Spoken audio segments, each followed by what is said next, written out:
like a Hellcat.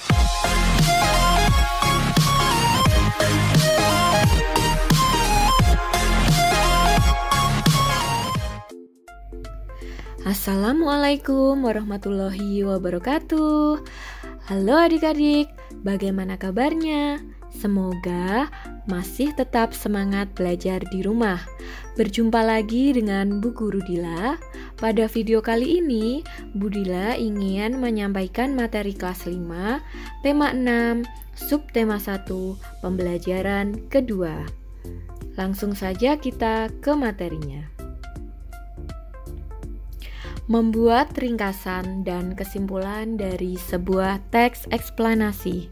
Sebagaimana materi yang sudah kita bahas di video sebelumnya, teks eksplanasi sendiri merupakan teks penjelasan tentang tahapan terjadinya fenomena atau peristiwa yang berkaitan dengan alam, sosial, ilmiah, dan budaya. Nah, di video sebelumnya kita juga sudah belajar bagaimana cara memahami sebuah teks eksplanasi. Maka di materi kali ini kita akan belajar membuat ringkasan dan kesimpulan. Ringkasan merupakan bentuk pendek dari suatu bacaan yang berisi pokok-pokok pikiran yang dirangkai menjadi sebuah paragraf yang padu. Jadi ringkasan itu hanya berisi pokok-pokok pikiran dari suatu bacaannya saja.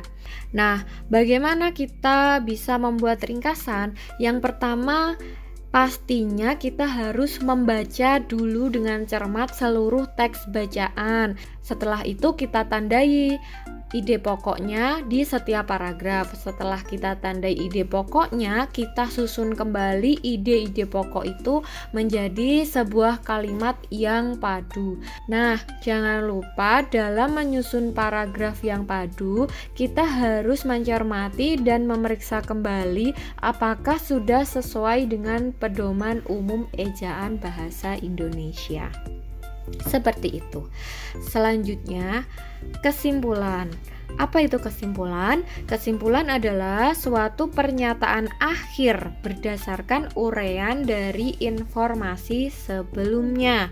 Biasanya kesimpulan itu merupakan ringkasan suatu teks bacaan yang dirangkai dengan bahasa sendiri.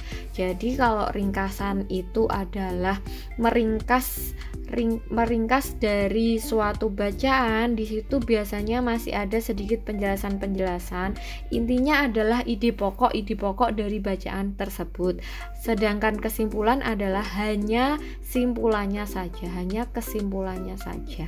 Nah, bagaimana cara membuat kesimpulan? Yang pertama, pastinya kita harus membaca teks bacaan dengan seksama. Yang kedua, mencatat informasi penting dalam bacaan. Dan yang ketiga adalah mengubah informasi penting tersebut menjadi sebuah kalimat menggunakan bahasa kita sendiri. Langsung saja kita ke contoh ya, bagaimana membuat ringkasan dan kesimpulan. Nah, perhatikan contoh paragraf berikut. Kalor merupakan salah satu bentuk energi yang berpindah dari benda yang bersuhu tinggi ke benda yang bersuhu rendah.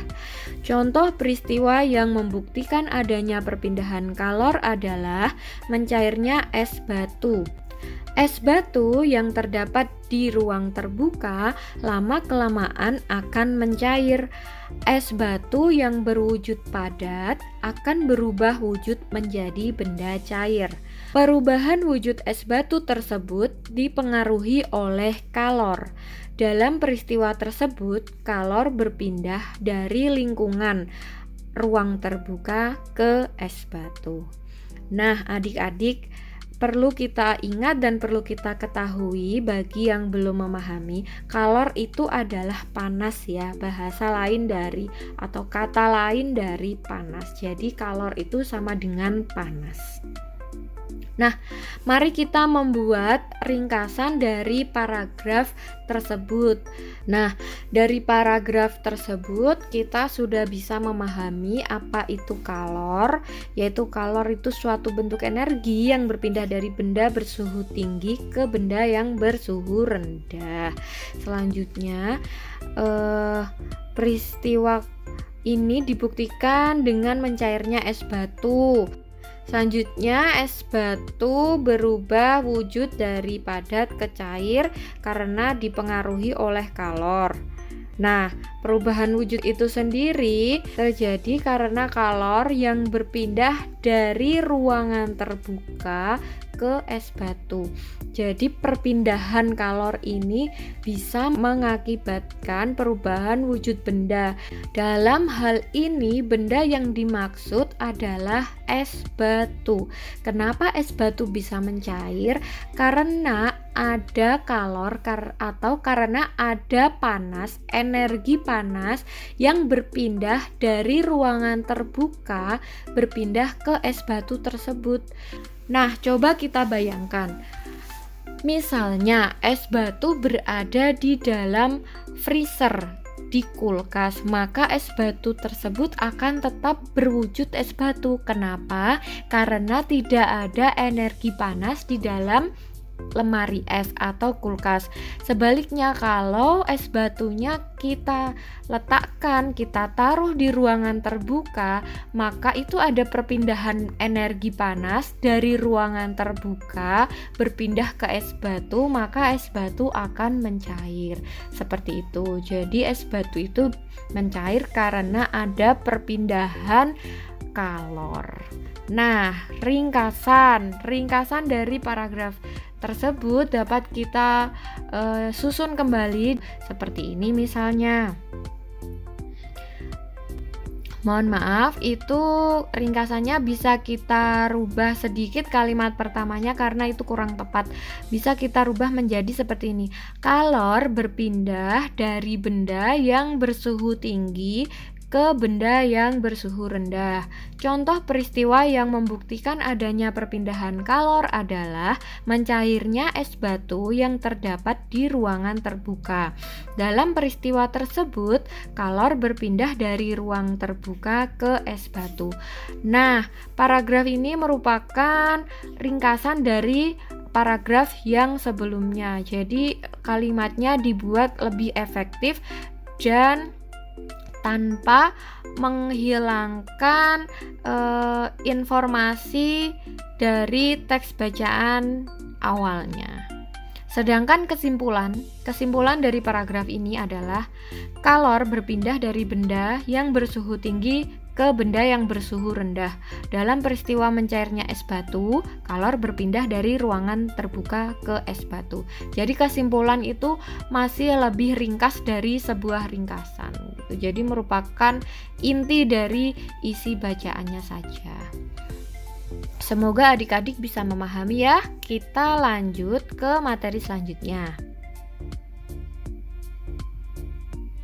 Perbedaan suhu dan kalor.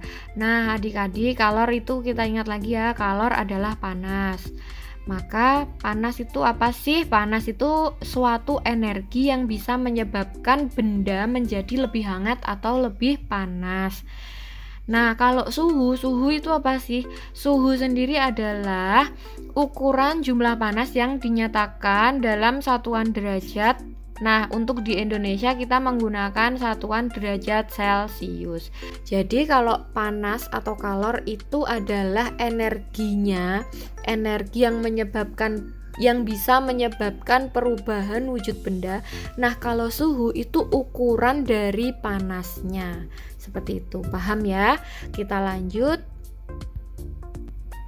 Nah, alat pengukur suhu dinamakan termometer. Bentuknya seperti ini. Ini ada termometer raksa. Ya, ini namanya termometer raksa.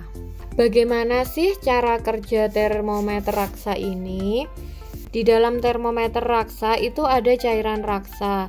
Ketika termometer ini didekatkan ke benda dengan suhu tertentu, maka cairan raksa yang ada di termometer itu akan memuai, sehingga volumenya akan terus bertambah seiring pertambahan suhunya. Semakin tinggi suhu suatu benda yang diukur dengan termometer ini, maka cairan raksa yang di dalam termometer ini akan memuai sesuai dengan suhu benda yang diukur tersebut.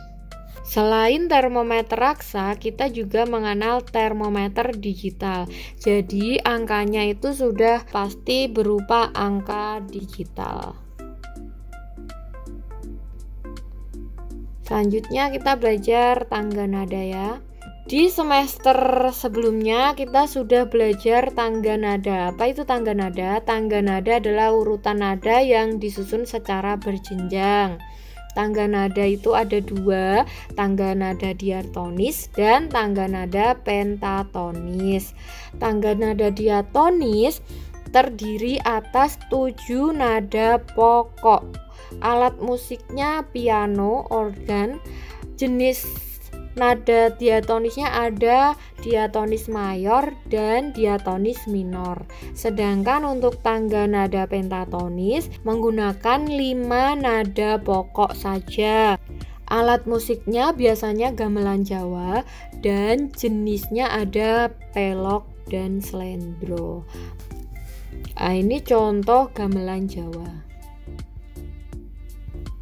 Ingat ya, tangga nada pentatonis terdiri dari 5 nada pokok. Yang pertama, pelok. Biasanya menggunakan susunan nada yang berbunyi seperti nada do, mi, fa, sol, si. Contoh lagu Suwe Ora Jamu. Nah, yang kedua ada slendro. Slendro biasanya menggunakan susunan nada yang berbunyi seperti nada do, re, mi, sol, la. Contoh lagunya TKT di Panah. Nah, sekian dulu pembelajaran kita kali ini.